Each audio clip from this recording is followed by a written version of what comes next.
رونے لگی کہ اللہ کا نبی، اللہ کے بعد جس کا مرتبہ بھوک کی وجہ سے روئے زمین کے اوپر اتنا پریشان، میری آنکھوں میں آنسو آ گئے۔ پھر تشریف لے گئے۔ ادھر حضرت عثمان رضی اللہ تعالیٰ عنہ تشریف لائے، اور جب انہیں معلوم ہوا کہ حضور صلی اللہ علیہ وسلم مسجد تشریف لے گئے تو گھر جا کر کے اتنا کچا پکا اٹھا لائے، ڈھیر لا کر کے لگا دیا اور بیٹھ کے رونے لگے۔ ہمیں بھی اس گھر کا کیا غیر سمجھا گیا ہے، ہم تو اس گھر کے ایک فرد کی حیثیت سے ہیں، ظاہر کر دیا گیا ہوتا تو ہمارے نبی کو بھوک کی یہ تکلیف اٹھانی نہ پڑتی۔ رونے لگے، چلے گئے۔ اب حضور صلی اللہ علیہ وسلم تشریف لائے، عائشہ اللہ نے کچھ بھیجا، کہاں اللہ کے رسول تشریف لائیے، کچا پکا بہت کچھ آ گیا ہے۔ حضرت عثمان رضی اللہ تعالیٰ عنہ آئے تھے، وہ بیٹھ کے رو رہے تھے کہ کیا ہمیں بھی غیر سمجھا گیا ہے، ظاہر کر دیا گیا ہوتا۔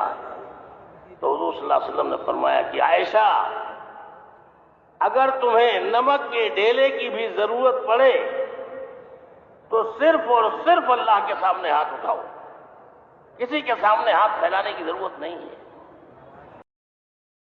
ذلیل ہو جاؤ گی اگر اللہ کے غیر کے سامنے ہاتھ پھیلاؤ گی۔ مسئلہ اللہ کے یہاں سے حل ہوگا، یہاں ہاتھ پھیلاؤ، جوتے کا تسمہ ٹوٹ جائے تو بھی اللہ کے سامنے ہاتھ پھیلاؤ۔ تو حضور صلی اللہ علیہ وسلم نے امت کو مسجد سے جوڑا، خود بھی بھوک لگی تو مسجد دوڑ کے گئے، تشریف لے گئے۔ صحابہ کرام رضوان اللہ علیہم اجمعین اپنے تمام مسائل میں مسجد کی طرف جانے والے تھے، اپنے ہر مسئلے میں، بیماری میں، آزاری میں، بھوک میں، پیاس میں، چھوٹی بڑی تمام ضرورتوں میں مسجد کی طرف جانے والے، کسی دوسرے کے سامنے ہاتھ نہیں پھیلانا۔ حضور صلی اللہ علیہ وسلم نے اپنی امت کو غیور بنایا ہے۔ اللہ غیور، اللہ کا نبی غیور، اور اللہ کے نبی نے اپنی امت کو غیور بنایا ہے۔ دنیا کی طاقتوں کا اور دنیا کی قوموں کا، دنیا کی قوتوں کا بھکاری نہیں بنایا ہے، وہ بھک منگا بنا کر کے نہیں گئے اپنی امت کو۔ امت کو اس مقام پر کھڑا کر کے گئے ہیں جہاں سے یہ امت دنیا کی قوموں کو بھیک دیا کرتی تھی۔ اس لیے کسی مخلوق کی طرف دیکھا بھی نہیں، نہ مخلوق سے جوڑا، خالق سے جوڑا اپنے ہر مسئلے میں۔ حضرت عمر رضی اللہ تعالیٰ عنہ کے زمانے میں قحط پڑا تھا، اور قحط بھی اتنا زبردست تھا کہ تمام تر کوششوں کے باوجود ہزاروں ہزار آدمی حضرت عمر رضی اللہ تعالیٰ عنہ کے دسترخوان پر بیت المال کے کھانا کھا رہا تھا، قحط ختم نہیں ہو رہا تھا، قحط برابر چل رہا تھا۔ تمام تر کوششوں کے باوجود، یہاں تک کہ حضرت عمر خود کھانا لیے لیے گھوم رہے تھے، بچوں کے گھروں، بچوں تک پہنچاتے تھے گھروں میں جو نہیں آ سکتے تھے۔ آخر مصر کے گورنر کو خط لکھا اور یہ لکھا کہ یہاں مدینے میں قحط پڑا ہوا ہے، حضور صلی اللہ علیہ وسلم کے شہر والے بھوکے ہیں اور تم آرام کی زندگی وہاں مصر کے اندر گزار رہے ہو۔ انہوں نے جواب میں لکھا کہ امیر المومنین، ہمیں پتہ نہیں تھا، اب جب کہ معلوم ہو گیا ہے تو غلے کا اتنا بڑا لشکر بھیج رہے ہیں جس کا پہلا اونٹ مدینے میں ہوگا اور آخری اونٹ مصر کے اندر ہوگا۔ چنانچہ اتنا بڑا لشکر حضرت عمر رضی اللہ تعالیٰ عنہ کے زمانے میں مصر کے گورنر نے بھیجا۔ لشکر آیا، غلے کا سارا لشکر تقسیم کر دیا گیا پورے مدینے کے اوپر، مگر قحط ختم نہیں ہوا، قحط برابر جاری رہا، چلتا رہا قحط۔ ایک صحابی کے حصے میں بکری آئی، انہوں نے جب اس کو ذبح کیا ہے تو اس بکری کے اندر سے سوائے ہڈی، چمڑا اور خون کے گوشت نام کی کوئی چیز نہیں لائی۔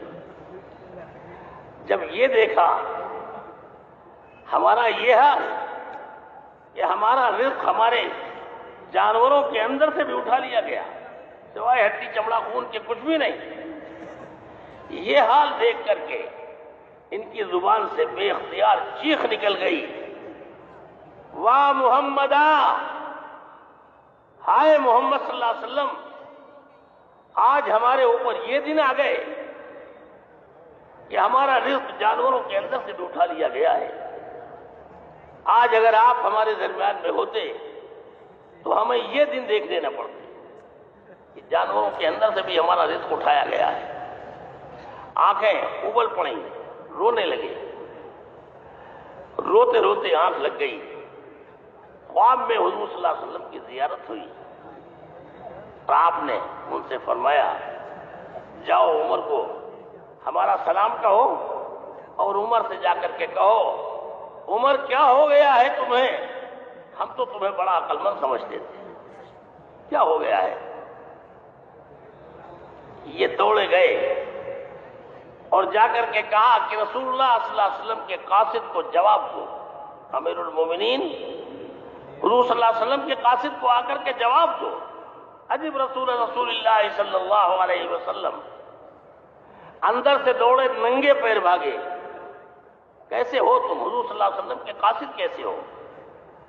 انہوں نے پورا قصہ بیان کیا۔ بکری ہم نے ذبح کی، سوائے ہڈی چمڑا خون کے کچھ بھی نہیں نکلا۔ چیخ نکل گئی واہ محمدہ، آنکھوں سے آنسو ابل پڑے، روتے روتے سو گئے۔ تو حضور صلی اللہ علیہ وسلم کی خواب میں زیارت ہوئی۔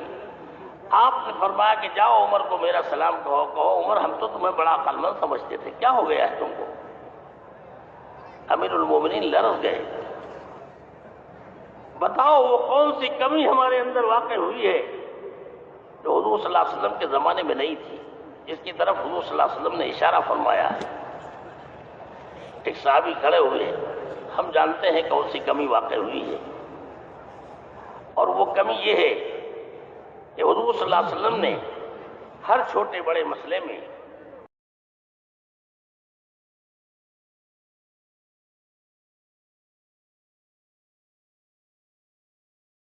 انفرادی اور اجتماعی، مقامی اور بیرونی، ہر چھوٹے بڑے مسئلے میں امت کو مسجد سے جوڑا تھا، یعنی دوڑنے والی تھی۔ کوئی بھی چھوٹی بڑی کھانا پینا ہو، کپڑا لتا ہو، بیماری آزاری ہو، کوئی بھی چھوٹی بڑی ضرورت، امت اپنے ہر مسئلے کو لے کر کے مسجد کی طرف آنے والی تھی اور یہاں آ کر کے اللہ سے مانگنے والی تھی۔ حضور صلی اللہ علیہ وسلم نے امت کو مسجد سے جوڑا، اور خود بھی جب حضور صلی اللہ علیہ وسلم کو بھوک لگی تو سیدھے مسجد تشریف لے گئے اور وہاں جا کر کے اللہ سے مانگا۔ اللہ نے مسئلہ حل کیا۔ امیر المومنین اس وقت جو آپ کی زندگی میں فرق آیا ہے، جس کی طرف حضور صلی اللہ علیہ وسلم نے اشارہ فرمایا، وہ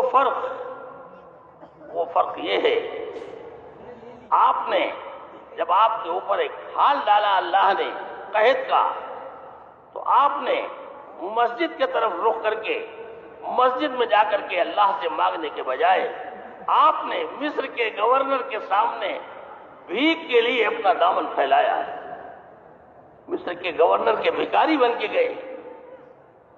حضور صلی اللہ علیہ وسلم نے امت کو اللہ کا بھکاری بنایا تھا، تم نے اپنے جیسے مخلوق کے سامنے بھیک کے لیے ہاتھ پھیلائے۔ یہ فرق آیا ہے آپ کی زندگی کے اندر۔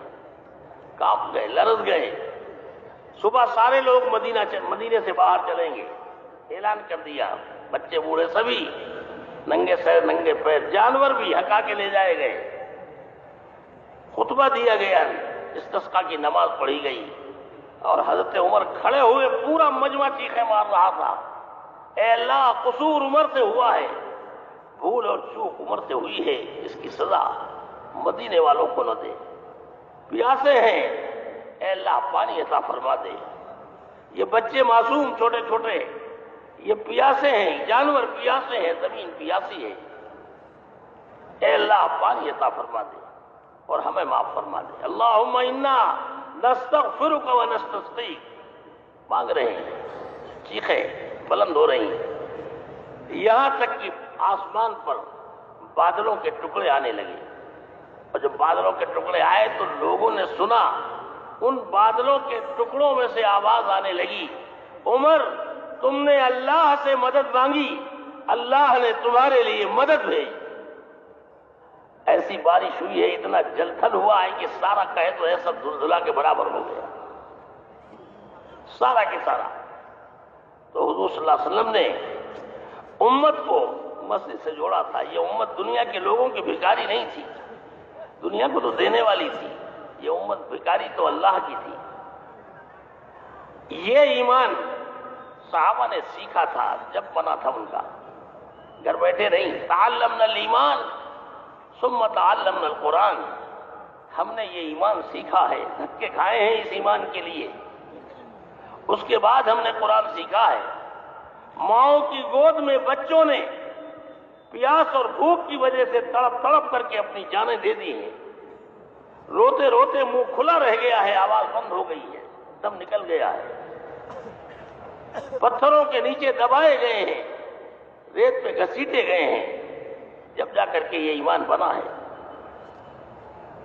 13 سال کی یہ مکہ مکرمہ کی زندگی جو سراپا قربانیوں بھری زندگی تھی, یہ تھی ایمان بننے کی زمین, ایمان بننے کی محنت کا زمانہ. صرف قربانیاں ہی قربانیاں تھیں, چاروں طرف سے مصیبتیں ہی مصیبتیں تھیں. جس اللہ کی بڑائی اور کبریائی کے تذکرے کر رہے تھے, اس اللہ کی طرف سے بھی کوئی مصیبت, کوئی مدد نہیں آ رہی. مذاق اڑاتے تھے, بلاؤ اپنے اللہ کو. لیکن دوستو, تعلیم کا زمانہ جو ہوتا ہے وہ لگانے کا زمانہ ہوتا ہے, ملنے کا زمانہ نہیں ہوتا. یہ تعلیم کا زمانہ تھا, تو اس میں تو قربانیاں تھیں. اس کے بعد پھر جو زمانہ آیا ہے ملنے کا, وہ بات کا ہے. اور ایمان مصیبتوں میں پلا بڑھا کرتا ہے. الایمان یتغذا بالمصائب والمشقہ. ایمان تو مصیبتوں سے غذا حاصل کرتا ہے, اس کے اندر قوت آتی ہے. تو صحابہ کرام رضوان اللہ علیہم اجمعین نے ایمان کے لیے قربانیاں دی ہیں, تب ایمان بنا ہے. اور اس کے بعد پھر مدینہ منورہ میں آنے کے بعد سب سے پہلے فکر اس بات کی ہوئی, حضور صلی اللہ علیہ وسلم کو اپنا گھر بنانے سے پہلے کوئی ٹھکانہ ایسا بنایا جائے جہاں ایمان کے تذکرے ہوں, اللہ کی بڑائی ہو, اس کی کبریائی ہو. جو ایمان مکے کے اندر بنا تھا اس کے اندر اور قوت اور طاقت پیدا ہو, اس کے لیے کوئی گھر بنایا جائے. چنانچہ مسجد نبوی کی بنیاد پڑی, دعوت کی بنیاد پر. نماز کا وقت آیا ہے تو نماز بھی پڑھ لی گئی, ورنہ اصل مقصود مسجد نبوی کے بننے کا دعوت. صبح سے شام تک اعمال دعوت سے مسجد نبوی آباد. نماز کا وقت آیا, نماز پڑھ لی گئی, ورنہ مسجد نبوی میں صبح سے شام تک وفود آ رہے ہیں اور آ کر کے پوچھ رہے ہیں کہ ماذا تقول یا رسول اللہ صلی اللہ علیہ وسلم. اے اللہ کے رسول صلی اللہ علیہ وسلم, آپ کیا ارشاد فرماتے ہیں؟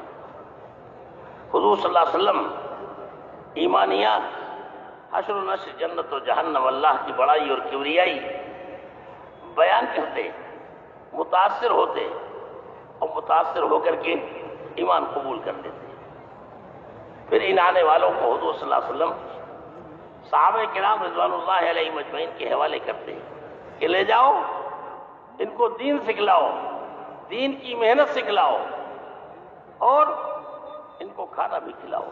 یہ 3 کام صحابہ کرام رضوان اللہ علیہ مجمعین, دین سکھلاؤ, دین کی محنت سکھلاؤ, کھانا کھلاؤ. جس کے اندر جتنی طاقت تھی, ایک ایک صحابی مہمانوں کو لے کے جاتا, کوئی 1, کوئی 2, کوئی 4, کوئی 6, کوئی 10, اور لے جا کر کے جو کچھ بھی تھا اس سے ضیافت کرتے, دین سکھلاتے. بچوں کے لیے بھوکا اگر رکھا ہے تو بچوں کو سلا دیا جاتا, اور آنے والے مہمان کو کھانا کھلایا جاتا, اور خود منہ چلاتے رہتے خالی. چراغ جلانے کے بہانے, ٹھیک کرنے کے بہانے بجھا دیا جاتا. حضور صلی اللہ علیہ وسلم نے فرمایا کہ رات کو تمہاری میزبانی اللہ کو بہت پسند آئی. اے اللہ کے رسول, ہم نے تو کسی کو بتایا نہیں, آپ کو کس نے بتا دیا؟ جس اللہ کے لیے تم نے چھپایا تھا اسی اللہ نے ہمیں بتایا ہے. وَيُؤْثِرُونَ عَلَىٰ أَنفُسِهِمْ وَلَوْ كَانَ بِهِمْ خَصَاصَةٌ. ایک محنت چل رہی تھی.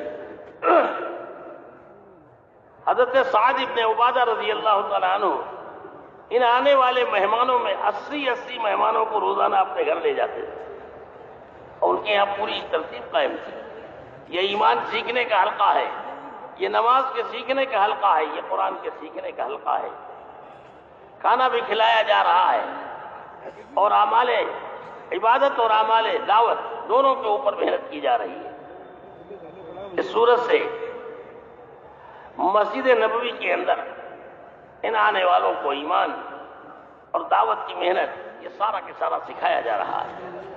ایک طرف تو یہ محنت ہو رہی ہے، دوسری طرف صحابہ کرام رضوان اللہ علیہم اجمعین ایمان کے حلقے قائم کرتے، اور ایمان کے حلقے قائم کرنے کے بعد پھر مسجد کے مختلف علاقوں میں، حصوں میں، گلیوں میں، کوچوں میں ایک ایک کے پاس جا کر کے اس کی خوشامد کر کے، اس کی ٹھوڑی میں ہاتھ ڈال کر کے، ذرا اٹھو تو صحیح ہمارے ساتھ، چلو تو صحیح ہمارے ساتھ، آؤ تھوڑی دیر اپنے اللہ کے اوپر ایمان لے آئیں، تذکرے کریں اپنے اللہ کی بڑائی اور کبریائی کے، چلو اٹھو تو صحیح۔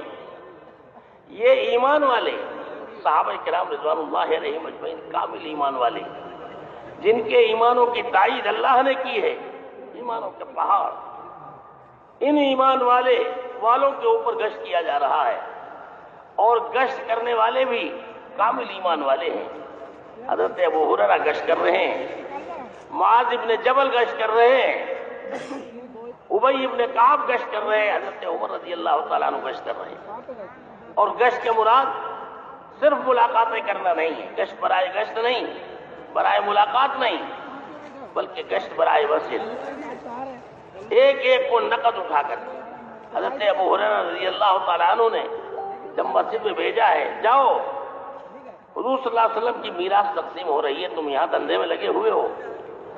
جا کر کے دیکھا کہ وہاں ایمان کے حلقے ہو رہے تھے، تعلیم کے حلقے ہو رہے تھے، لوٹ کے آئے کہ ابو ہریرہ میراث کہاں بٹ رہی ہے؟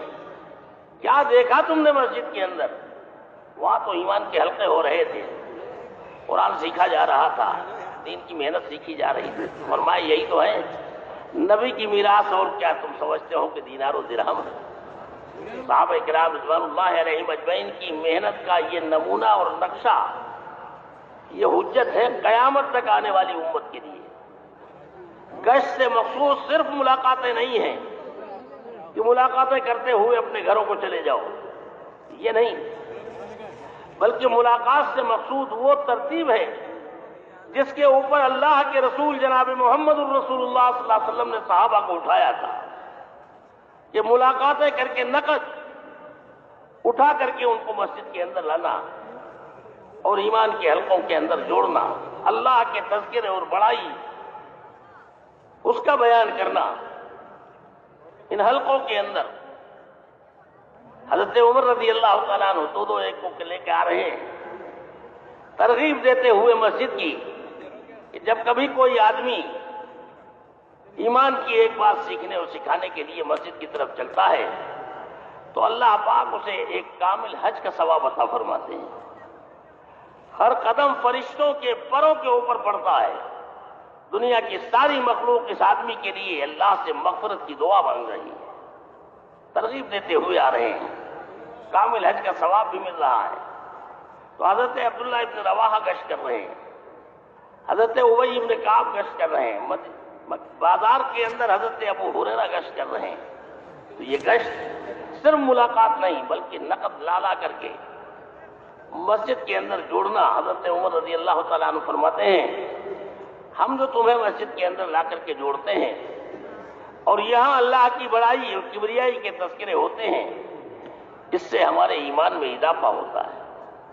صحابہ کرام رضوان اللہ علیہم اجمعین فرماتے ہیں کہ ان حلقوں کی وجہ سے اور ایمان کے ان مذاکروں کی وجہ سے اب ہمارے ایمان کا حال یہ ہے کہ اگر جنت اور جہنم کو ہمارے سامنے لا کے رکھ دیا جائے پھر بھی ہمارے ایمان میں ایک رائی کے دانے کے برابر اضافہ نہیں ہوگا۔ ایسا مضبوط ایمان ان حلقوں کی وجہ سے بنا ہے، ایسا ایمان ان حلقوں میں بیٹھنے کی وجہ سے کہ جنت اور جہنم بھی آ جائے تو ہمارے ایمان میں کوئی اضافہ نہیں ہوگا۔ لیکن اتنا قوی ایمان ہونے کے باوجود دوستو، سرمایہ جتنا زیادہ ہوتا ہے آدمی کو اپنے سرمایہ کے بارے میں اتنی ہی زیادہ بے چینی ہوتی ہے۔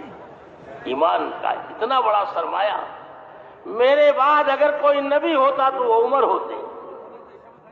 ایسا بڑا سرمایہ رکھنے والا شخص حضرت عمر رضی اللہ تعالیٰ عنہ اپنے ایمان کے بارے میں اتنے بے چین رہا کرتے تھے، آہیں بھرتے اور فرماتے کہ اے اللہ اگر تیرا کرم نہ ہوا تو عمر کی ہلاکت میں کوئی شبہ نہیں.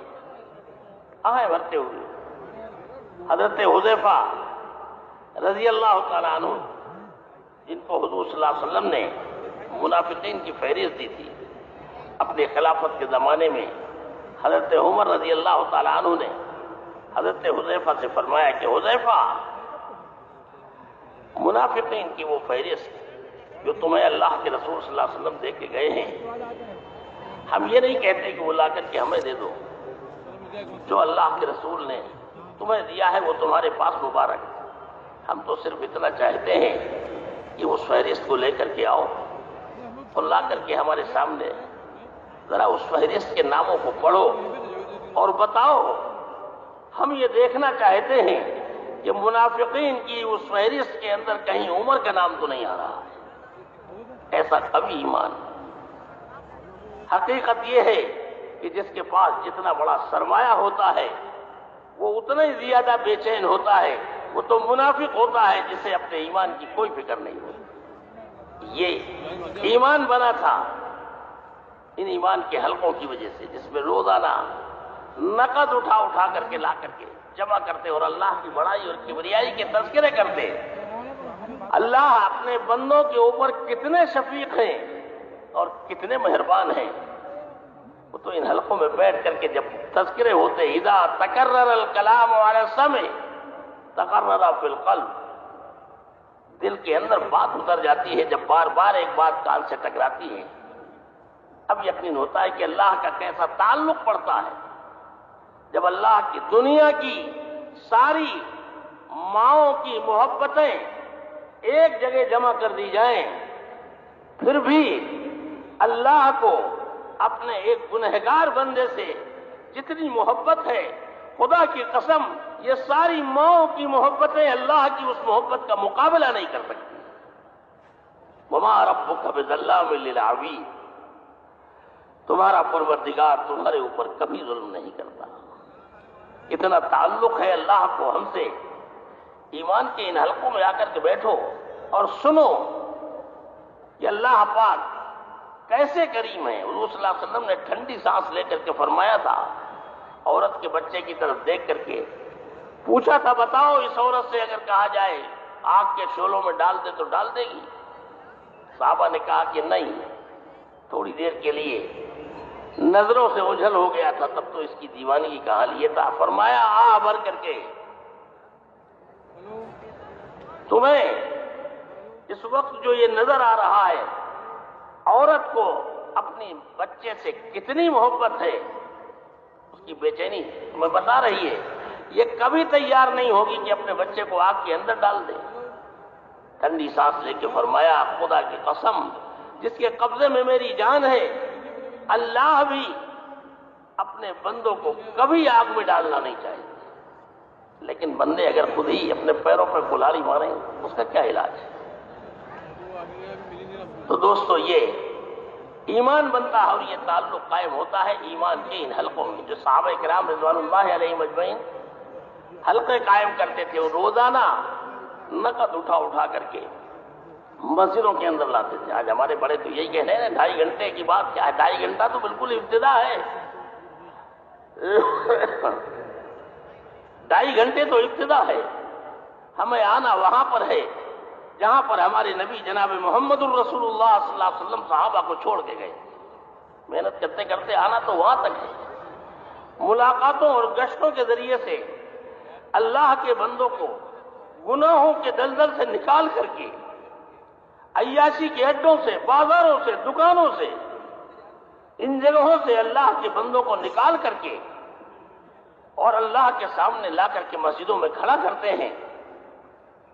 اللہ رب العزت کو کتنا پیار آتا ہوگا جب اللہ کا کوئی بچھڑا ہوا بندہ اللہ کے سامنے آ کے کھڑا ہوتا ہے تو اللہ کو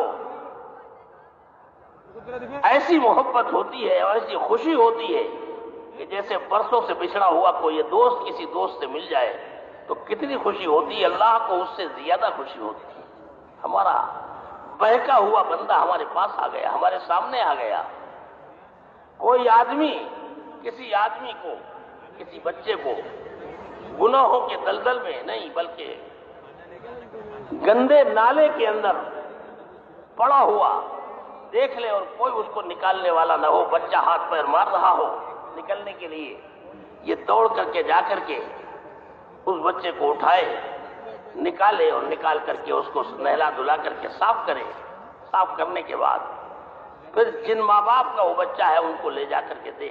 آپ یہ بتاؤ کہ جس وقت یہ شخص اس بچے کی گندگی صاف کر رہا ہوگا اور صاف ستھرا کر کے اس کو پاک و صاف کر کے اس ارادے سے کہ اس کے گھر والوں کو دینا ہے، جس وقت اس کی صفائی اور دھلائی کر رہا ہوگا، یہ بتاؤ کہ اس کی ماں، اس کا باپ اگر دیکھ رہا ہے تو اس صاف کرنے والے اور دھلائی کرنے والے انسان کے بارے میں ان لوگوں کے دلوں کے اندر کتنی محبت ہوگی۔ جب لا کر کے بچے کو ماں باپ کے حوالے کریں گے، مانگو کیا چاہتے ہو، تم نے ہمارے بچے کی جان بچائی ہے، گندگی سے نکالا ہے، بولو کیا چاہتے ہو، اتنا خوش ہوں گے۔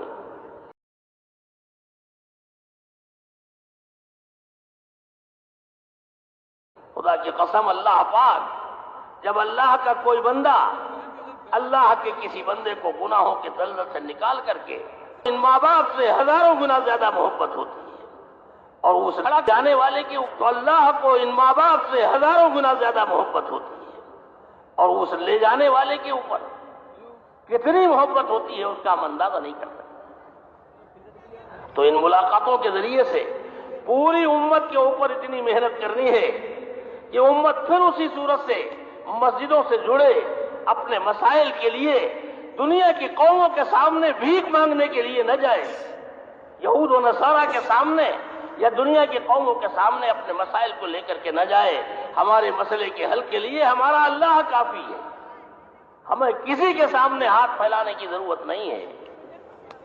اس لیے ان ملاقاتوں کے ذریعے سے امت کو پھر دوبارہ اللہ کے گھر سے جوڑنا، جہاں اللہ کے نبی صلی اللہ علیہ وسلم جوڑ کے گئے تھے، اور پھر اللہ کی بڑائی اور کبریائی کے تذکرے کرنا، اس سے اللہ کا تعلق۔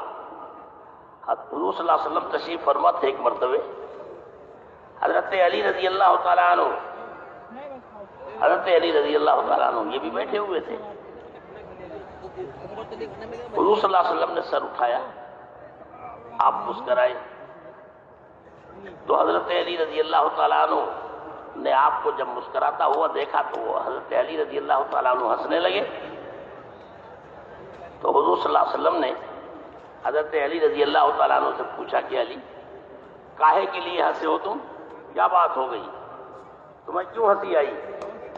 تو انہوں نے کہا کہ اللہ کے رسول، آپ کو مسکراتا ہوا دیکھا تو دل میں یہ خیال آیا کہ اللہ پاک نے کوئی بہت بڑھیا بات آپ کے دل میں ڈالی ہے جس کی وجہ سے آپ کو خوشی ہوئی اور آپ مسکرائے۔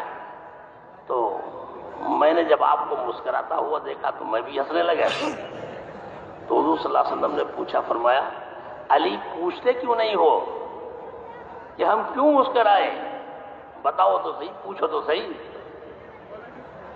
تو حضرت علی رضی اللہ تعالیٰ عنہ نے عرض کیا کہ اللہ کے رسول آپ ارشاد فرما دیں، کاہے کے لیے آپ مسکرائے؟ تو حضور صلی اللہ علیہ وسلم نے فرمایا کہ اس وقت میرے سامنے محشر کا ایک منظر پیش کیا گیا، محشر کا دن، اللہ کے جاہ و جلال اور غصے کی انتہا کا دن، نبیوں کی بھی ہمت نہیں ہوگی اللہ کے سامنے جانے کی، ایسے جلال کا دن۔ لیکن اس دن بھی اللہ رب العزت اپنے رحم و کرم کے مظاہرے فرمائیں گے، رحم و کرم کے مظاہرے ہوں گے اللہ پاک کے۔ حضور صلی اللہ علیہ وسلم نے فرمایا اللہ رب العزت نے اس وقت محشر کا ایک منظر میرے سامنے پیش کیا، اور وہ یہ تھا کہ دو گنہگار لائے گئے جہنم سے نکال نکول کے، ایک کا رجسٹر کھولا گیا تو سوائے گناہ کے اس میں کچھ تھا ہی نہیں، کچھ بھی نہیں تھا۔ اللہ نے پوچھا کیا ہو گیا، کیا مصیبت آ گئی تھی کہ ایک بھی نیکی نہیں کی تم نے؟ کیا مجبوری تھی، کیا پریشانی تھی؟ تو اس نے کہا کہ اللہ آپ کے سامنے جھوٹ بولنے سے تو بات بنے گی نہیں، اس لیے کہ آپ تو دل کے اندر کا بھی حال جانتے ہیں۔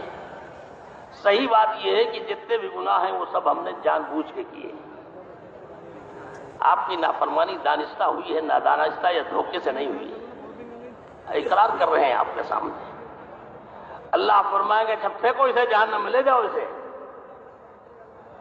اتنا سنے گا یہ اور اتنی تیز سرپٹ جہنم کی طرف دوڑے گا کہ جیسے معلوم ہوتا ہے وہاں کچھ بٹ رہا ہے کہ دیر ہو جائے گی تو ختم ہو جائے گا، بھاگا دوڑا چلا جا رہا بہت تیزی کے ساتھ۔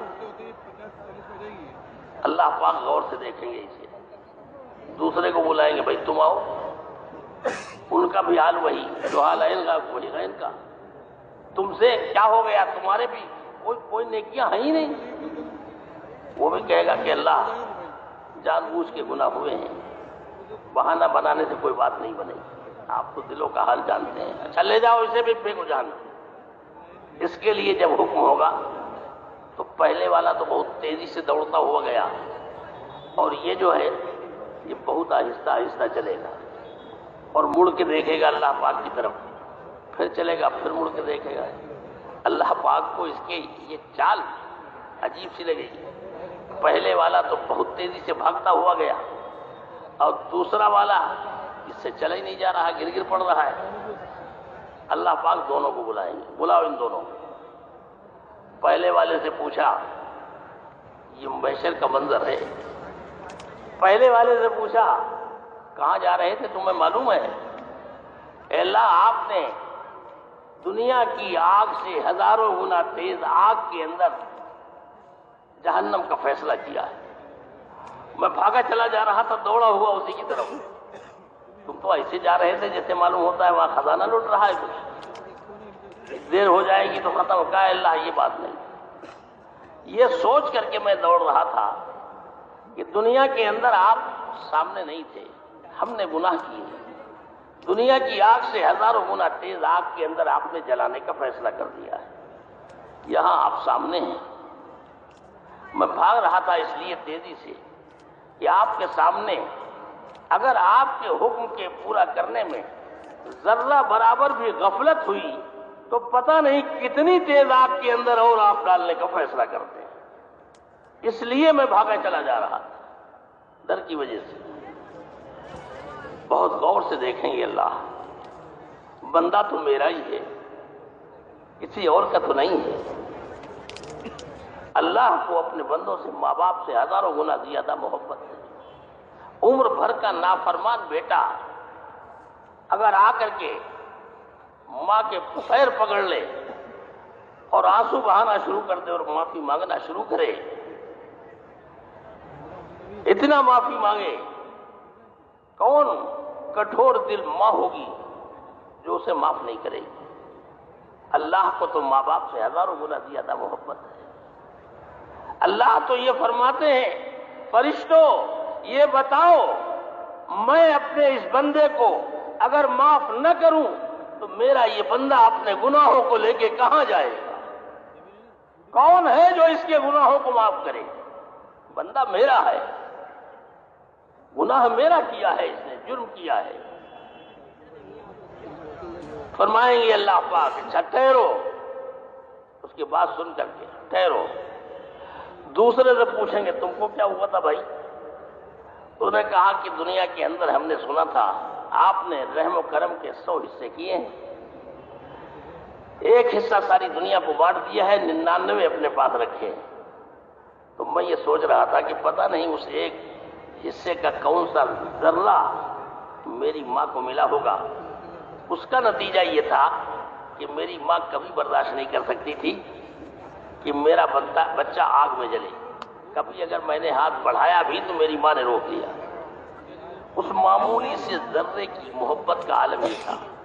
تو میں یہ سوچ رہا تھا کہ اللہ آپ کے پاس تو 99 حصے ہیں، آپ کیسے یہ پسند کریں گے کہ آپ کا بندہ آگ کے اندر جلے؟ آپ نے تو غصے میں کہہ دیا ہے ابھی تھوڑی دیر میں آپ کو رحم آ جائے گا اور آپ بلا لیں گے۔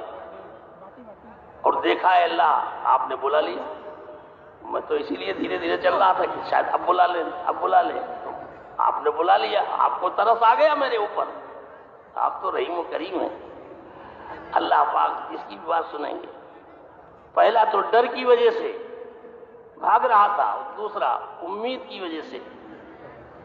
دونوں اللہ سے نہ لگائے. اللہ پاک ان دونوں کی ان باتوں کو سن کر کے یہ فرمائیں گے, اے میرے بندو تمہاری ان باتوں کے اوپر جاؤ, ہم نے تم دونوں کے سارے گناہ معاف کر دیے اور تم دونوں کے لیے جنت کا فیصلہ کر دیا ہے. وہ اتنا سننا تھا کہ جنت کا فیصلہ ہو گیا. اتنی تیز یہ بھاگیں گے سرپٹ, یہ بھی نہیں کہ کہیں ٹھوکر لگ جائے گر جائے, بہت تیز بھاگیں گے, کہیں ایسا نہ ہو کہ فیصلہ بدل جائے.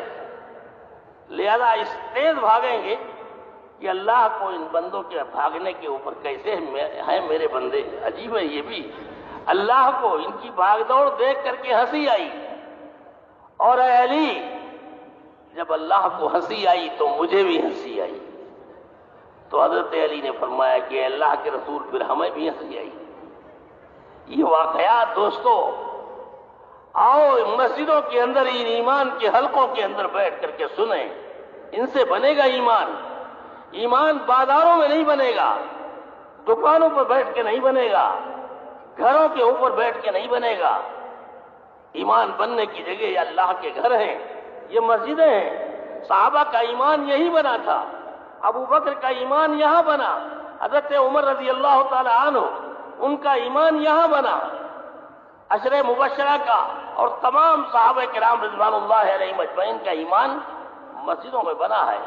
مسجدیں ایمان بننے کی جگہ ہیں, بازار کی جگہ یہ تو اجڑنے کی جگہ ہیں. یہاں انسان بنا کرتے ہیں, یہاں مومن بنا کرتے ہیں, یہاں آخرت کے اوپر یقین رکھنے والے بنا کرتے ہیں. یہ انسانیت یہاں ملتی ہے.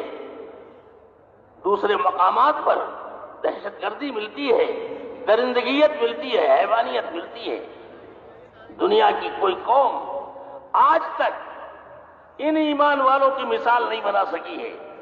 دنیا کے قوموں کے اندر, تربیت گاہوں کے اندر فرعون اور نمرود, قارون اور شداد تو ملیں گے, ان کے یہاں کوئی ابو بکر نہیں ملے گا رضی اللہ تعالی عنہ, ان کے یہاں کوئی فاروق اعظم نہیں ملے گا.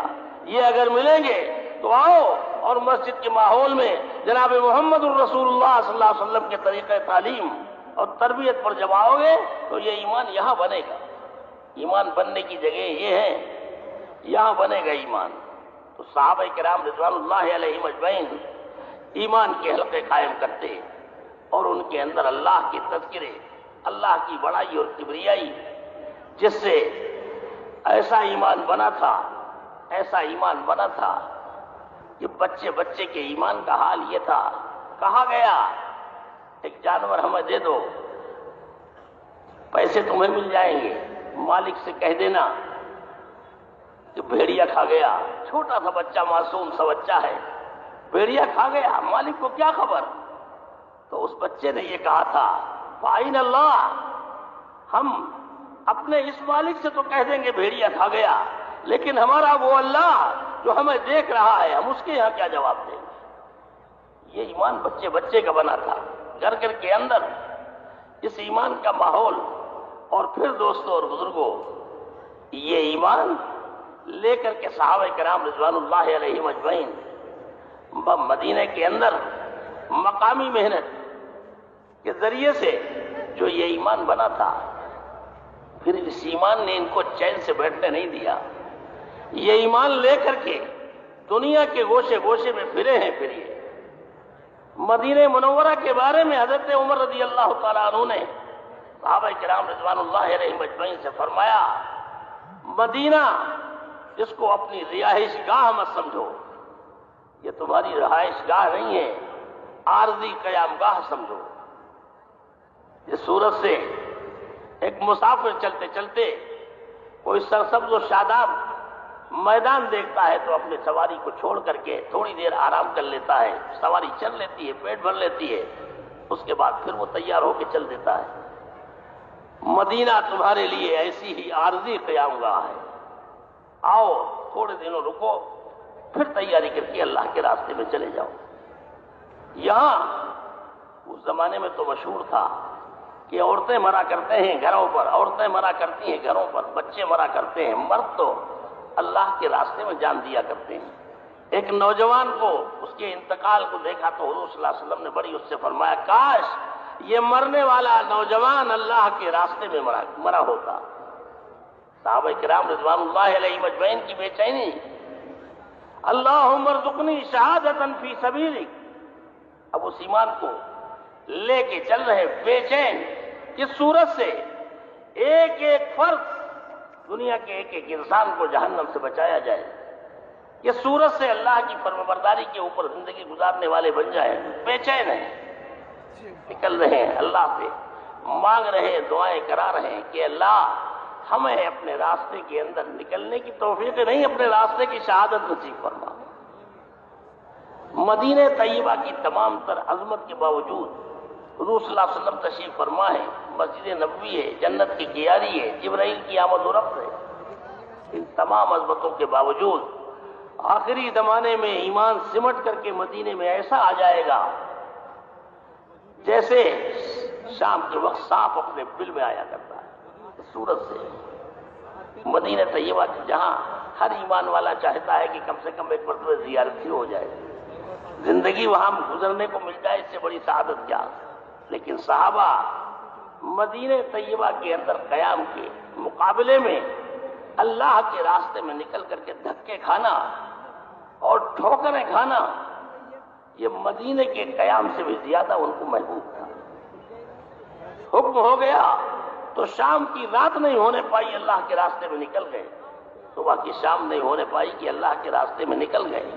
جانتے تھے ایسا راستہ ہے نبیوں والا کہ جس راستے میں نکل کر کے تھوڑی دیر کے لیے اگر سر میں درد آ گیا تو اللہ پاک سارے گناہ معاف کر دیں گے، اور بخار آ گیا تو ایسا ہے جیسے کہ آج ہی اپنی ماں کے پیٹ سے پیدا ہوا۔ موت تو ہر ایک کو آئے گی، اللہ کے راستے میں نکل کر کے موت آ جائے، جتنی دور مرے گا، ایک موتی کا اتنا بڑا محل اللہ رب العزت جس کو تمام تر نعمتوں کے ساتھ بھرا ہوا اس مرنے والے کو عطا کریں گے۔ اور سب سے بڑی سعادت کی بات اللہ ہم سب کو نصیب فرما دے، وہ یہ کہ اگر کوئی آدمی اللہ کے راستے میں نکل کر کے سمندری سفر کرتا ہے اور سمندری سفر کرتے ہوئے اس کو اللہ کے راستے میں موت آتی ہے، اتنا محبوب ہوتا ہے اللہ کا یہ بندہ، اللہ کی نگاہوں میں اتنا محبوب ہوتا ہے کہ اللہ رب العزت حضرت اسرائیل سے فرماتے ہیں کہ اسرائیل جاؤ تم تمام اوروں کی جا کر کے روح قبض کرو، نبیوں کی، پیغمبروں کی، اولیاء اللہ کی، بزرگوں کی، نیک و بد ہر ایک کی جا کر کے روح قبض کرو جا کر کے۔ یہ ہمارا وہ نیک بندہ ہے کہ جس نے سمندری سفر کرتے ہوئے اپنی جان دی ہے، یہ ہمارا اتنا محبوب بندہ ہے کہ اس کی روح تم نہیں ہم خود اپنے ہاتھوں سے قبض کریں گے۔ کیسا خوش قسمت ہوگا یہ مرنے والا کہ جس اللہ نے اس کے جسم میں روح ڈالی تھی وہی اللہ آج اس کے جسم سے روح نکال رہا ہے۔ اللہ ہم سب کو ایسی موتیں نصیب فرما دیں۔ دوسروں کہاں نصیب ہوگی ایسی موتیں؟ تو صحابہ کرام رضوان اللہ علیہم اجمعین اللہ کے کلمے کو لے کر کے گلیوں میں، کوچوں میں، بازاروں میں، علاقوں میں، قریب اور دور، ایک محنت تو مدینہ منورہ کی جو مقامی محنت تھی جس پہ ایمان بنا ہے، ایمان کے حلقے قائم ہو رہے تھے، دوسری محنت وہ کہ اسی بنے ہوئے ایمان کو پوری دنیا کے اندر لے کر کے پھرنا ہے، اس لیے کہ پوری دنیا کی ذمہ داری کنتم خیر امۃ اخرجت للناس، پوری دنیا کی ذمہ داری ڈالی گئی ہے، ایک فرد بھی بچنے نہ پائے جو اللہ کی نافرمانی کے ساتھ زندگی گزارنے والا ہو۔ جس حال میں ہو نکلو اللہ کے راستے میں، پیدل ہو، سواری ہو، بھوکے ہو، پیاسے ہو، نکلو۔ اور پیدل کے فضائل اور بتائے گئے کہ پیدل نکلنا تو اور زیادہ قیمتی ہے۔ ایک بڑی جماعت جا رہی تھی اللہ کے راستے میں، اور وہ سب اپنی سواریوں کے اوپر تھے. ایک صحابی اپنی سواری کی لگام پکڑے ہوئے پیدل چل رہے تھے. تو ایک صحابی کے ذہن میں یہ بات آئی، کیا معاملہ ہے یہ، اس کی سواری بیمار ہے، یہ بیمار ہے خود، کیوں آخر یہ پیدل کیوں چل رہا ہے؟ تو یہ گئے، کیوں بھائی تمہاری سواری بیمار ہے یا تم بیمار ہو، پیدل کیوں چل رہے ہو؟ سب تو سواری پہ چل رہے ہیں. ہاں پیدل ہم اس لیے چل رہے ہیں کہ ہم نے اللہ کے رسول صلی اللہ علیہ وسلم سے یہ سنا ہے کہ جس آدمی کے اوپر اللہ کے راستے کا گرد و غبار پڑ جاتا ہے، اللہ پاک اس کے اوپر جہنم حرام کر دیتے ہیں. لا یجتمعان علی عبد غبار فی سبیل اللہ ودخان جہنم. جہنم کا دھواں اور اللہ کے راستے کا گرد و غبار یہ ایک جگہ جمع نہیں ہوتے. اللہ پاک جنتیوں کا جسم سے اب اللہ کے راستے کا گرد و غبار جھاڑ کر کے ان کے حسن کو بڑھانے کے لیے اللہ پاک بطور پاؤڈر کے استعمال کریں گے. ایک تو جنتیوں کا حسن ویسے کیا کم ہوگا، حضرت یوسف علیہ السلام کا حسن دیا جائے گا، حضرت عیسیٰ علیہ السلام کی پاکیزگی دی جائے گی، نوح علیہ السلام کا خط دیا جائے گا، حضور صلی اللہ علیہ وسلم والے اخلاق دیے جائیں گے، اور پھر اس کے اوپر وہ پاؤڈر اللہ کے راستے کا گرد و غبار، وہ تو کتنا حسن بڑھے گا. حضور صلی اللہ علیہ وسلم ایک مرتبہ جنت کا تذکرہ کر رہے تھے تو ایک صحابی بیچارے تھے، کوئی بہت بڑھیا شکل اکل اچھی نہیں تھی، یعنی اوسط درجے کے تھے، لیکن کوئی بھی ہو ہر ایک آدمی چاہتا ہے کہ ہم بھی خوبصورت ہوتے، ہم بھی ذرا گورے چٹے ہوتے، ہم نکلتے جدھر سے لوگ دیکھتے ہم کو، ہر ایک آدمی کی تمنا ہوتی ہے. تو جب بیان کر رہے تھے حضور صلی اللہ علیہ وسلم جنتیوں کے حسن کو، تو انہوں نے عرض کیا کہ اللہ کے رسول کیا ہم بھی گورے ہوں گے جنت میں جانے کے وقت میں؟ تمنا ہوتی ہے، اپنے دل کا اظہار کیا، جو آرزو تھی، کہا ہاں تمہارے جنت میں جانے کے وقت میں تمہارے چہرے کے نور کا حال یہ ہوگا کہ اس کی روشنی 1000 برس کے فاصلے تک جا رہی ہو. ارے اب ان کو کیا چوڑے ہو گئے، ہماری بھی بیر لگیں گے کسی دن، ہم بھی خوبصورت ہوں گے، لوگ ہم کو بھی دیکھیں گے اسی انداز سے. تو اس لیے گرد و غبار اللہ کے راستے کا جمع کر کے جنتیوں کے چہرے پر ملا جائے گا. جب انہوں نے یہ سنا تو انہوں نے کہا کہ اگر یہ بشارت، یہ سب سوار جتنے بھی چل رہے ہیں ہزاروں کی تعداد میں، اگر ان سب کو معلوم ہو جائے تو یہ سب وہ ثواب حاصل کرنے والے بن جائیں.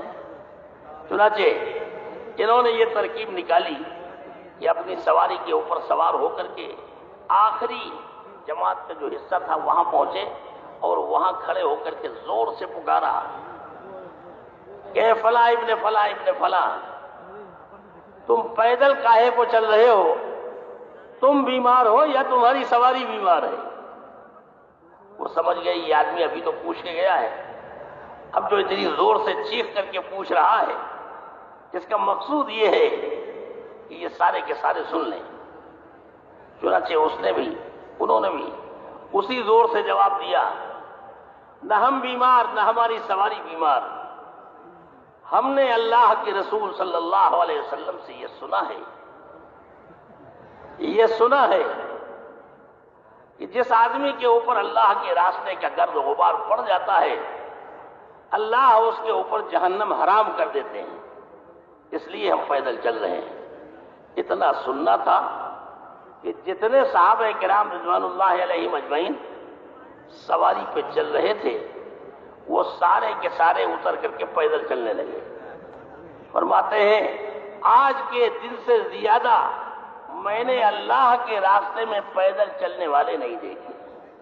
تو میں عرض کر رہا تھا کہ صحابہ کرام رضوان اللہ علیہم اجمعین ایک ایک چیز کو، دین کی ایک ایک بات کو، مشرق سے لے کے مغرب تک اور شمال سے لے کے جنوب تک، ہر حال میں، بیماری میں، آزاری میں، صحت میں، تندرستی میں بے چین تھے اس کے لیے کہ کس صورت سے مشرق میں رہنے والا مغرب میں جا کر کے اللہ کے دین کی بات کہے. حضرت عقبہ بن نافع رضی اللہ تعالی عنہ جنہوں نے تیونس کو پار کر کے جب مراکش پہنچے ہیں تمہارے جوش کے گھوڑا سمندر میں ڈال دیا ہے، مراکش میں. اور جب پانی سینے سے لگا ہے گھوڑے کے، یہ وہ جگہ ہے جہاں سورج جا کے ڈوب جاتا ہے، آگے دنیا نہیں ہے. جب پانی گھوڑے کے سینے سے لگا، لگام کھینچی، فضا میں تلوار لہرائی اور عرض کیا کہ اللہ، اگر مجھے یہ معلوم ہو جائے کہ اس سمندر کے پار بھی تیرے کچھ بندے رہتے ہیں تو تیرے عزت و جلال کی قسم ہم اس سمندر کا سینہ چیر کر کے تیرے ان بندوں کے پاس جائیں گے اور وہاں جا کر کے تیرا کلمہ بلند کریں گے.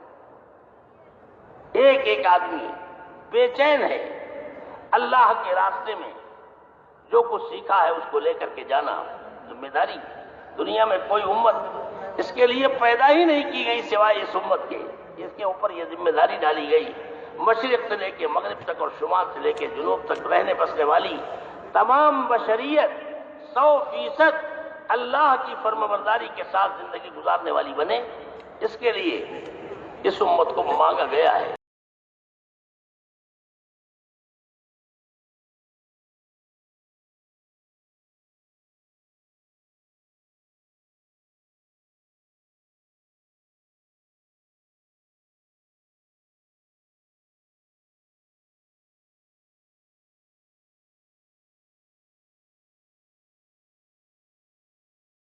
یہ صرف جنگ کرنے کے لیے سفر ہوتا تھا، یعنی ہلاکت کے لیے جاتے تھے. وہاں تو قیام ہوتا تھا، دعوت دی جاتی تھی 3 دن تک. اور دعوت دینے سے مراد یہ تھی یہاں تک کہ میدان جنگ کا اس کے اندر حضرت خالد ابن ولید نے روم کے سپہ سالار کو وہاں دعوت دی اور اس کو بلایا اور بلا کر کے یوں کہا، جرجا اس کو بلا کر کے یوں کہا کہ ہم نے تمہیں اس لیے بلایا ہے کہ ہماری تلوار ابھی تمہارے خون میں ڈوب جائے گی، تمہارا انتقال ہو جائے گا اور تم جہنم میں چلے جاؤ گے. تم ہمیشہ کی جہنم میں جلو گے، ہمارا کوئی فائدہ نہیں. ہمارے دل کے اندر درد ہو رہا ہے، کاش کہ تم ایمان قبول کر لیتے اور جہنم کے عذاب سے بچ جاتے. میدان جہاد میں دونوں فوجیں آمنے سامنے کھڑی ہیں. کوئی موقع نہیں ہے اس وقت کسی بات کے کرنے کا سوائے اس کے کہ تلواروں کی جھنکار ہو اور اس کے سائے میں گمسان کا رن پڑ رہا ہو. تو وہاں دعوت دی جا رہی ہے. اتنا متاثر ہوا کہ اسی وقت ایمان قبول کر لیا، نہلا دھلا کر کے کلمہ پڑھایا، نماز پڑھائی. اس کے بعد وہ ادھر سے شریک ہوا اور شہید ہوا. تو یہ سفر تلواروں کے چلانے کے لیے نہیں تھا. اللہ کے دین کی وہ بات جو مدینے میں رہ کر کے ہم نے سیکھی ہے، علاقوں میں، بستیوں میں، آبادیوں میں، دور اور قریب، کس صورت سے ہم اللہ کے دین کو لے کر کے پہنچے. دعوت دی گئی، نہیں سمجھ میں آیا. جزیے کی بات کہی گئی اور جزیے کا مقصود کوئی دامان لینا نہیں تھا. قیمت ہی کیا تھی؟ 2 درہم، 2 دینار، تھوڑے تھوڑے پیسے. مقصود یہ تھا کہ جزیے کے نام پر تمہارے ہمارے درمیان میں آمد و رفت شروع ہو جائے گی. جس دین کو تم نے زبانی طور پر سن کر کے قبول نہیں کیا ہے، جب ہمارے تمہارے درمیان میں آمد و رفت ہوگی تم ہمارے معاشرے کو دیکھو گے، ہمارے غریبوں کی زندگیوں کو دیکھو گے، ہمارے امیروں کی زندگیوں کو دیکھو گے، پاکیزگی دیکھو گے. کیا بھلا کسی کی نظر کسی کی طرف اٹھ جائے؟ کیا کسی کا ذہن کسی کے مال کی طرف جائے؟ پاکیزگی کی ہماری زندگی دیکھو گے، ایک دوسرے کے حقوق کی ادائیگی دیکھو گے، بڑوں کی شفقتیں چھوٹوں کے اوپر دیکھو گے اور چھوٹوں کا احترام بڑوں کے بارے میں وہ سب چیزیں دیکھو گے کہ کس صورت سے ان کی زندگی گزر رہی ہے. ایک دوسرے کے ساتھ ہمدردی اور سلوک. حدیثیں ان کے سامنے. حضور صلی اللہ علیہ وسلم نے ارشاد فرمایا کہ اللہ پاک کل قیامت میں اپنے بندے سے کہیں گے میں بھوکا تھا تو نے مجھے کھانا نہیں کھلایا. کہے گا کہ اللہ میں آپ بھوکے؟ میں بیمار تھا تو میری عیادت کو نہیں آیا. آپ تو صحت دیتے ہیں دوسروں کو. میرا فلاں بندہ بیمار تھا، اگر تو اس کے پاس عیادت کے لیے جاتا تو 70,000 فرشتے تیرے لیے مغفرت کی دعا کرتے. فلاں بندہ بھوکا تھا، اگر ایک لقمہ دے دیتا اس کے منہ میں تو اس ایک لقمے کی وجہ سے تیرے کتنے کام بنتے، اس کے دکھے ہوئے دل کی دعاؤں سے جو لاکھوں روپے سے نہیں بن سکتے تھے. الخلق وعیال اللہ، یہ مخلوق اللہ کا کنبہ ہے، کنبہ اللہ کا کنبہ. تخلقوا باخلاق اللہ، ہمارے اس کنبے کے ساتھ ہمارے والے اخلاق سے برتاؤ کرو. اللہ پاک نافرمان کو بھی کھلاتے ہیں اور فرما بردار کو بھی کھلاتے ہیں. یہ نہیں کہ جو ہماری مانے اس کی ہم مانیں گے. کوئی ہمارے ساتھ بھلا کام کرے، اچھا سلوک کرے، ہم بھی اس کے ساتھ کریں. اس کا نام اخلاق نہیں ہے، اس کا نام تو تجارت ہے. اخلاق تو یہ ہے کہ کوئی تعلق توڑے اور ہم جوڑیں، کوئی ہمارا حق مارے اور ہم اس کا حق ادا کریں. اللہ کے نزدیک اللہ کی ہر مخلوق، چھوٹی سی چھوٹی مخلوق، اس کے ساتھ بھی اگر کوئی سلوک کرتا ہے، حدیث کے اندر حضور صلی اللہ علیہ وسلم نے ایک فاحشہ عورت کا تذکرہ کیا کہ عمر بھر کی بدکار اور زناکار عورت، اس کو ایک پیاسے کتے کے اوپر رحم آیا اور ترس آیا اس کو. اس پیاسے کتے کو اس نے پانی کا انتظام کر کے کسی صورت سے پانی پلایا، چند قطرے ٹپکائے، آنکھیں کھل گئیں اور پلایا، کھڑا ہو گیا اور ایک طرف کو چل دیا.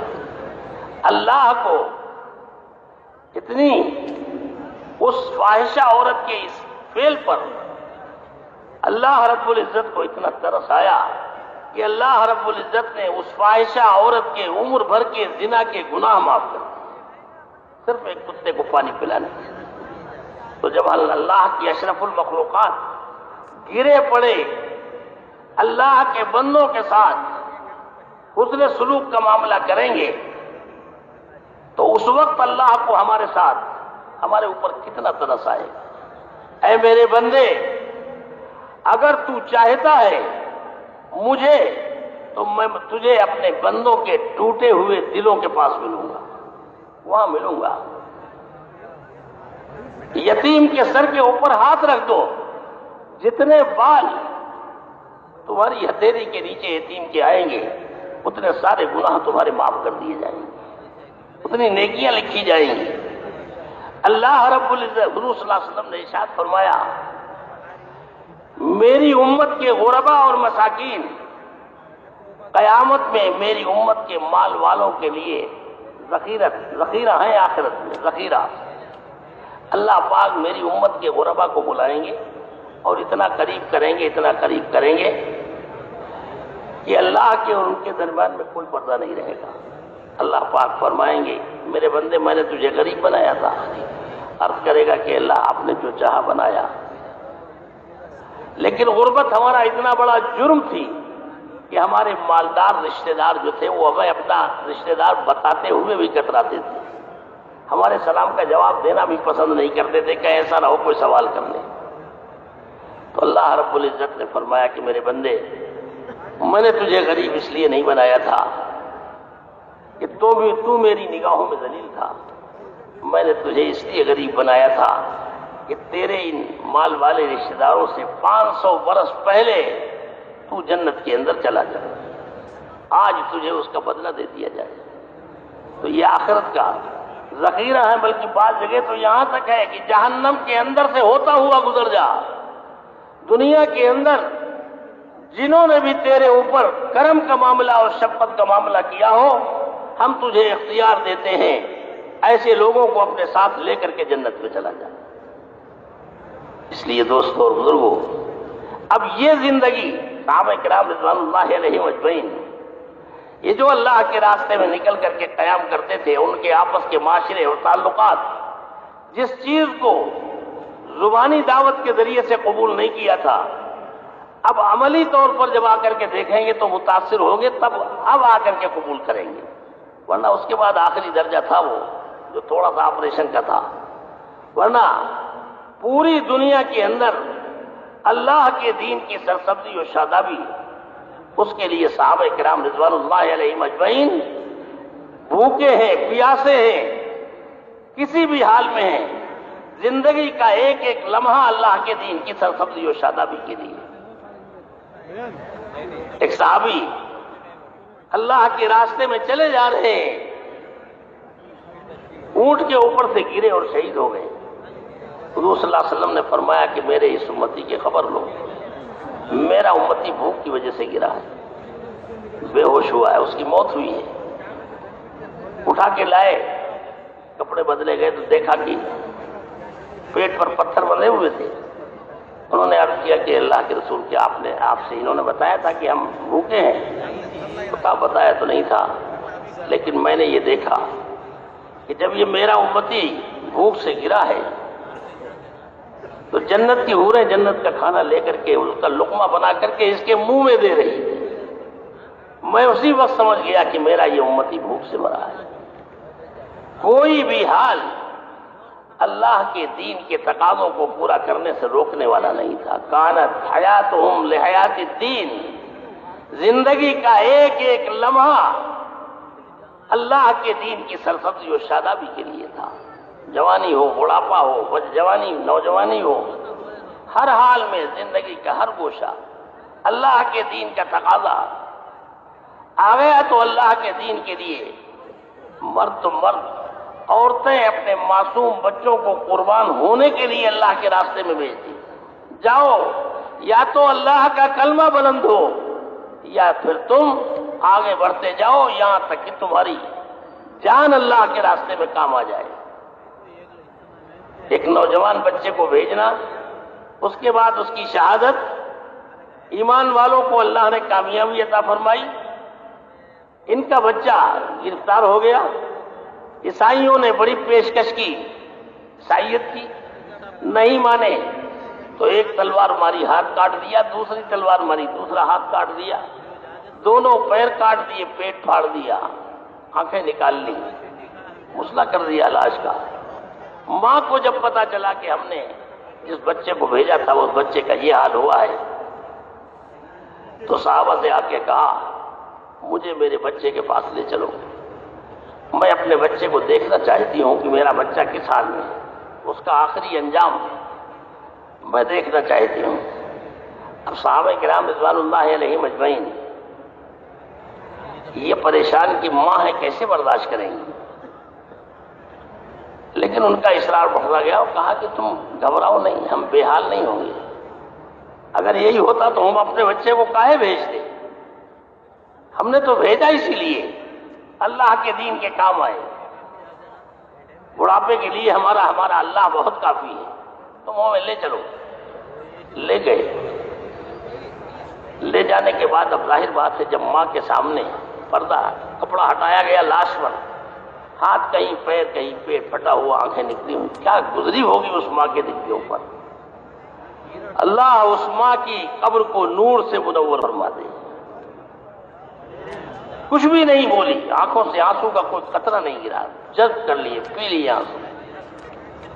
اور آخر میں چلنے سے پہلے ایک جملہ کہا بچے کی لاش کی طرف ہاتھ اٹھا کر کے کہ میرے بیٹے، جو حال میں دیکھ رہی ہوں، تیرے ہاتھ پیر کٹے ہوئے، آنکھیں نکلی ہوئی، میرے بیٹے میں نے تجھے اسی دن کے لیے دودھ پلایا تھا تاکہ تیرا ٹکڑے ٹکڑے کیے جائیں اور کل قیامت میں جب تو اللہ کے سامنے سرخرو ہو کر کے اٹھے تو بیٹے تیرے ساتھ یہ تیری ماں بھی سرخرو ہو کر کے اٹھے۔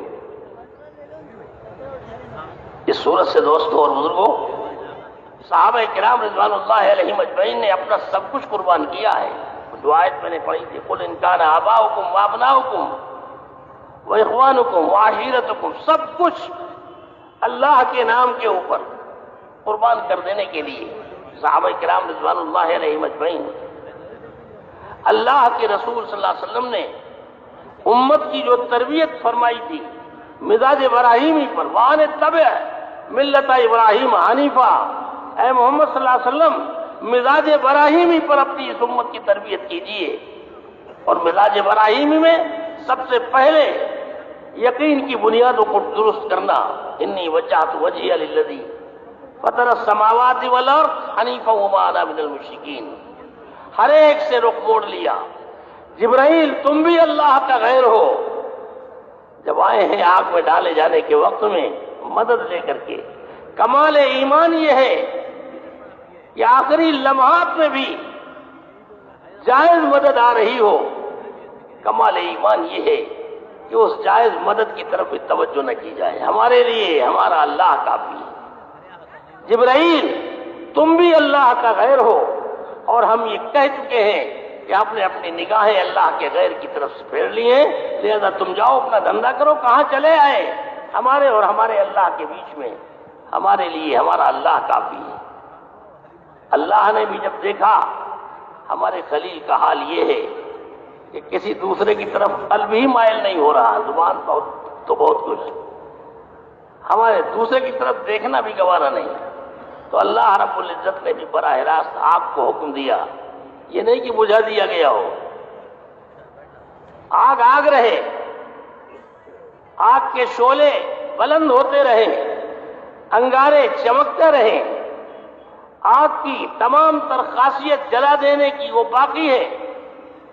تمام تر خاصیتوں کے باقی ہونے کے ساتھ ساتھ صرف اور صرف ابراہیم کے لیے حکم دیا جا رہا ہے، اے آگ تیرے اندر میرا خلیل آ رہا ہے، خبردار خبردار، اگر اس کے ایک بال کو بھی نقصان ہوا تو تجھے دردناک عذاب۔ مرنے والا حضرت ابراہیم علیہ السلام آگ کے اندر جا رہے ہیں، منجیق میں ہیں، جب فضا کے اندر ان کو ڈالا جا رہا ہے، آگ کے اندر جا رہے ہیں، اللہ کے اوپر اعتماد کرتے ہوئے، اطمینان کرتے ہوئے، پورے یقین کے ساتھ، مرنے والا بے دھڑک کود پڑا آتش نمرود میں عشق، عقل ہے محو تماشائے لب بام ابھی۔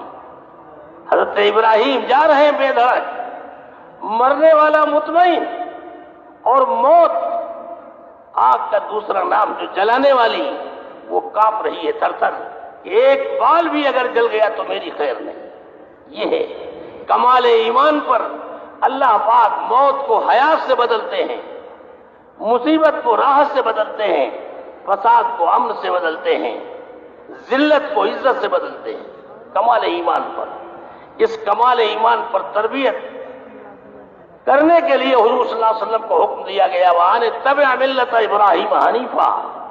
محمد صلی اللہ علیہ وسلم آپ کی یہ امت مانگی ہوئی امت ہے، ہمارے خلیل نے ہم سے مانگا تھا، ہم نے آپ کی امت کو پوری روئے زمین کے اوپر ہمارا کلمہ بلند ہو، کوئی ایک بھی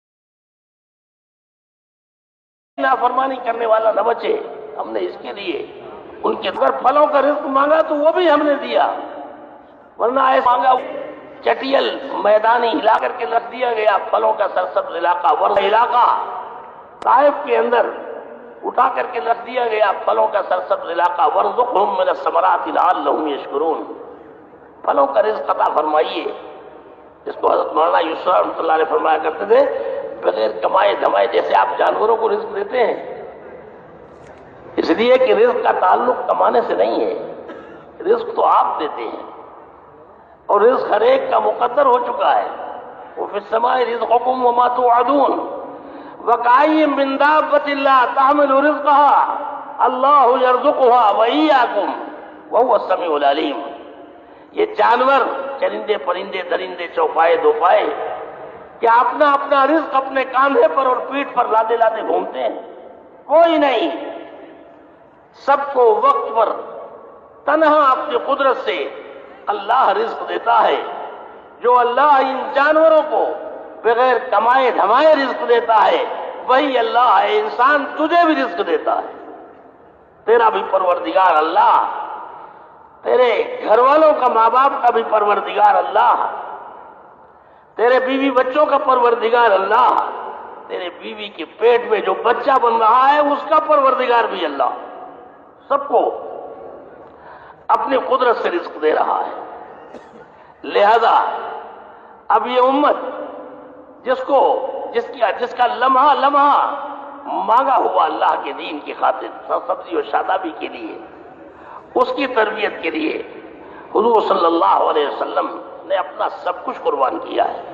جب جا کے یہ پونجی تیار ہوئی ہے، کتنا روئے ہیں اس امت کو بنانے کے لیے۔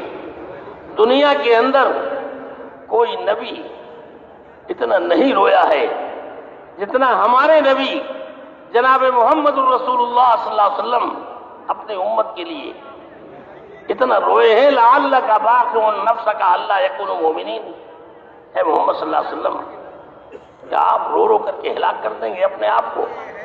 ہم نے اتنا رونے کے لیے آپ کو پیدا نہیں کیا ہے، اتنا رونے کی ضرورت نہیں۔ تو ہدایت جس کے مقدر میں ہے ہم دیں گے، ہم جانتے ہیں کس کو ملنی ہے، آپ اتنا نہ روئے۔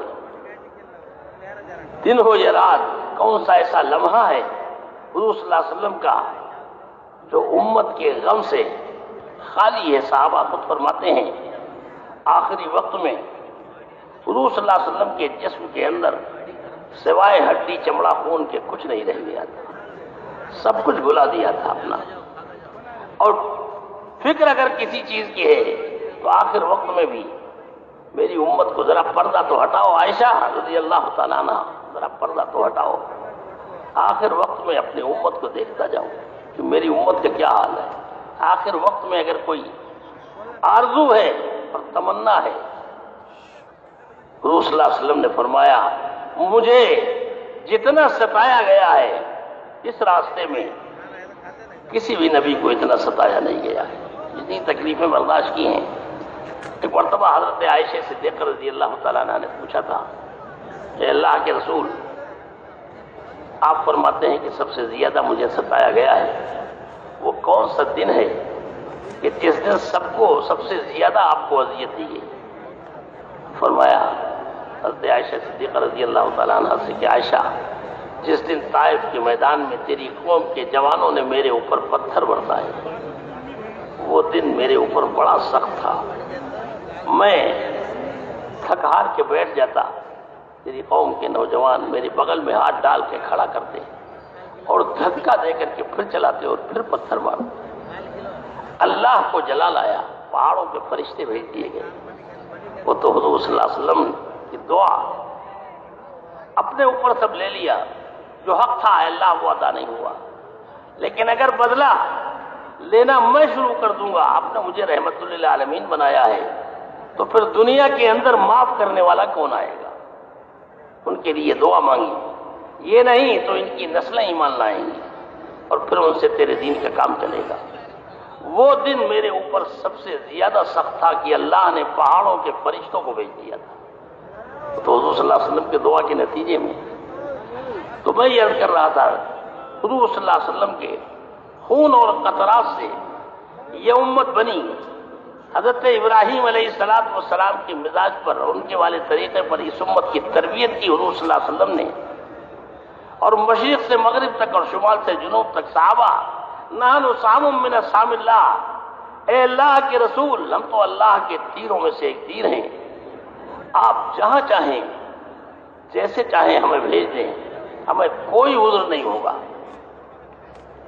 حضور صلی اللہ علیہ وسلم ایک قربانیوں کی سے بنی ہوئی یہ امت، یہ اس کا بچہ اپنے نبی صلی اللہ علیہ وسلم کی بات کے اوپر اور لائے ہوئے دین کے اوپر اپنا سب کچھ قربان کر دینے کو تیار، پنجے کے بل کھڑے ہوئے ہیں، جانتے ہیں کہ موت کے لیے جا رہے ہیں، لیکن نبی کی بات کے اوپر پنجے کے بل کھڑے ہیں، قربان ہونے کے لیے بےتاب ہیں۔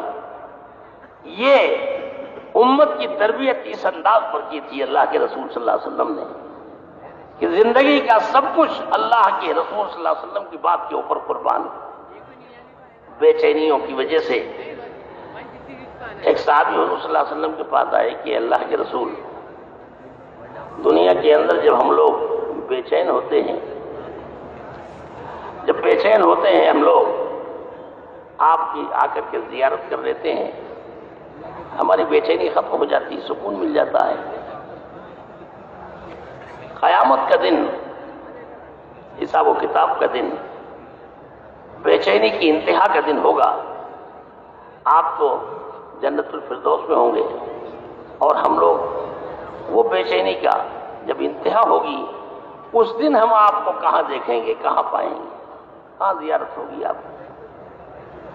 تو حضور صلی اللہ علیہ وسلم نے فرمایا کہ اگر مجھے تلاش کرنا چاہو، میزان عدل کے پاس آ جانا جہاں میری امت کے اعمال تولے جا رہے ہوں گے، اگر گناہ زیادہ ہوں گے تو میں اپنے اللہ سے کہوں گا اے اللہ یہ میرا امتی ہے، آپ اپنے کرم سے اسے معاف فرما دیجیے۔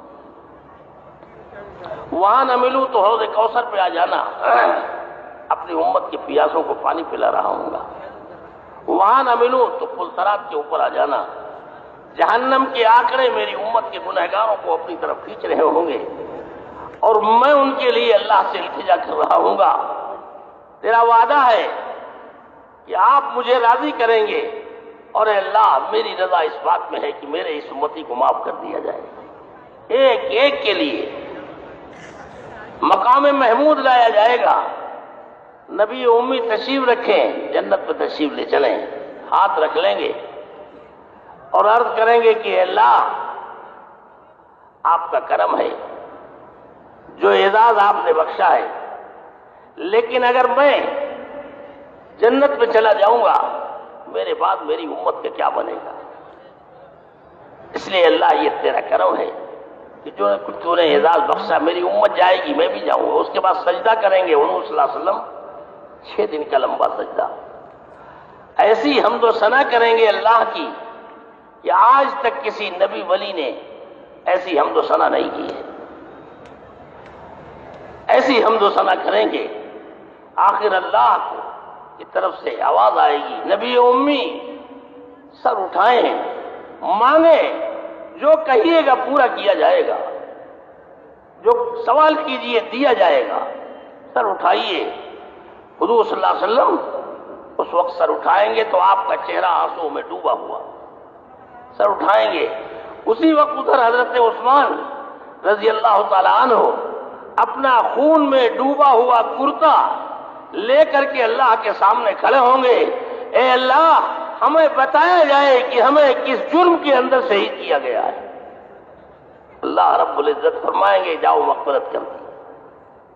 دوستو اور بزرگوں، کتنی قربانیوں سے اس امت کو اور کس امید پر اللہ کے نبی صلی اللہ علیہ وسلم نے اس کی تربیت کی ہے کہ میرے بعد دنیا کے گوشے گوشے میں میری امت اللہ کے کلمے کو لے کر کے پھرے، آواز لگائے چاروں طرف کہ اے لوگوں، اس پوری کائنات کا پیدا کرنے والا تنہا اللہ ہے، اور اس پوری کائنات کا پالنے والا بھی تنہا اللہ ہے۔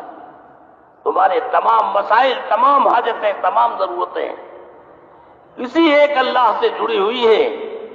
جو کچھ بھی اللہ کا غیر ہے وہ ہر لمحہ اللہ کا محتاج ہے۔ حضور صلی اللہ علیہ وسلم نے اپنی امت کو اللہ کے غیر کا محتاج نہیں بنایا، اللہ کی طرف امت کو اللہ سے جوڑا اور اللہ کے گھر سے جوڑا۔ اس طریقے سے قربانیاں دے کر کے حضور صلی اللہ علیہ وسلم نے امت بنائی ہے۔ دوستو اور بزرگوں، ہم اس کا کیا حق ادا کرتے؟ اللہ ہم سب کو معاف فرما دے، بس توبہ کریں اس وقت، اللہ اپنے کرم سے ہماری تمام تر لغزشوں سے درگزر فرما دے۔ استغفروا ربکم انہ کان غفارا یرسل السماء علیکم مدرارا ویمددکم باموال وبنین ویجعل لکم جنات ویجعل لکم انہارا۔ توبہ کرو، معاف کرو، معافی مانگو اللہ سے اپنی لغزشوں کی۔ توبہ کرو گے تمہارے چاہے جتنے گناہ ہوں گے اللہ اپنے کرم سے معاف فرمائیں گے۔ میرے بندے، صحرا کے ذرات کے برابر، درختوں کے پتوں کے برابر، سمندروں کی موجوں کے برابر اتنے سارے گناہ لے کر کے میرے پاس آ جا اور نادم ہو کر کے توبہ کر لے، تو تیرے اتنے سارے گناہوں کو معاف کرنے سے دنیا کی کوئی طاقت ہمیں روک نہیں پائے گی۔ ہم تیرے سارے گناہ معاف کریں گے۔ حدیث کے اندر ہے کہ جب اللہ کا بندہ صدیوں کے بعد 100 سال کی زندگی اور دن کے ہر حصے میں ہزاروں ہزار گناہ اور 100 برس تک گناہوں سے بھری ہوئی زندگی لے کر کے اللہ کے سامنے آئے تو دنیا کے سارے دروازے جب بند ہو جائیں گے، اپنے بھی پرائے ہو جائیں گے، دوست بھی دشمن ہو جائیں گے، ماں باپ اپنے گھر کا دروازہ اپنی اولاد کے اوپر بند کر لیں گے، اس وقت بھی اللہ پاک کی مغفرت کا دروازہ اپنے گنہگار بندوں کے لیے کھلا ہوا ہوگا۔ آؤ، ہماری مغفرت کا دروازہ بند نہیں ہے، ہم اتنے سارے گناہوں کو ہم معاف کریں گے اگر تم ہمارے سامنے آؤ۔ فرشتوں سے حکم ہوتا ہے، فرشتوں یہ بتاؤ کہ اب اگر ہم اپنے اس بندے کو معاف نہ کریں تو ہمارا یہ گنہگار بندہ اپنے گناہوں کو لے کر کے کہاں جائے گا؟ کون ہے جو اسے معاف کرے؟ فرشتے عرض کرتے ہیں کہ اللہ کوئی بھی نہیں، آپ کے علاوہ اس کے گناہوں کے اوپر ستاری کا معاملہ کرنے والا، معاف کرنے والا ہے، اللہ تیرے علاوہ کوئی بھی نہیں ہے۔ اب اللہ پاک فرماتے ہیں کہ تم گواہ ہو جاؤ، ہم نے اپنے اس بندے کے سارے گناہ معاف کر دیے۔ ایسا ہے جیسا کیوم ولدتہ امہ، آج ہی اس کی ماں نے اسے جنا ہے، گناہوں سے بالکل دھلا دھلایا ہے۔ اللہ ہم سب کو معاف فرمائے اور ہم سب کو سچی توبہ کی توفیق عطا فرمائے۔ اب اس کے لیے دوستوں اور بزرگوں، آج تک جو کچھ ہوا ہے اس کے بارے میں تو توبہ کریں کہ اللہ ہمیں معاف فرما دے، اور آئندہ کے لیے عہد کریں کہ اب تو زندگی کا ایک ایک لمحہ مرتے دم تک یا تو اللہ کا دین پوری روئے زمین کے اوپر سرسبز و شاداب ہوگا، یا پھر محنت کرتے کرتے ہم ہی اس دنیا سے رخصت ہو جائیں گے۔ ایسی محنت کہ زندگی کا ایک ایک لمحہ، گوشہ، ہمارا سب کچھ، ہمارے جسم کے اندر رگوں میں دوڑنے والے خون کا ایک ایک قطرہ، ہماری زندگی کی ایک ایک سانس اور ایک ایک لمحہ، یہ سارا کے سارا یا تو اللہ کا دین زندہ ہوگا، ہمارے نبی صلی اللہ علیہ وسلم کا طریقہ پوری دنیا کے اندر زندہ ہوگا، یا پھر محنت کرتے کرتے ہم ہی اس دنیا سے رخصت ہو جائیں گے۔ اب اس کے لیے دوستوں اور بزرگوں، آپ خود اس بات کے لیے کھڑے ہو کر کے ارادے کریں کہ اب تک جن کے 5 مہینے نہیں لگے ہیں وہ 5 مہینے ملکوں کے لیے، اور 4 مہینے ملک کے اندر کے لیے، جن کے 4 مہینے نہیں لگے وہ 4 مہینے کے لیے، اور جن کے 4 مہینے لگ چکے ہیں وہ 5 مہینے کے لیے کھڑے ہو کر کے اپنے ناموں کا اعلان کریں اور بتائیں کہ کتنے لوگ، مسجد وار بتائیں، جماعت وار بتائیں، بستیوں سے جو جماعتیں بن کر کے آئی ہیں وہ بتائیں، اور کھڑے ہو کر کے اعلان کریں اور اپنے ناموں کا اظہار فرمائیں۔ اللہ ہم سب کو قبول فرمائے۔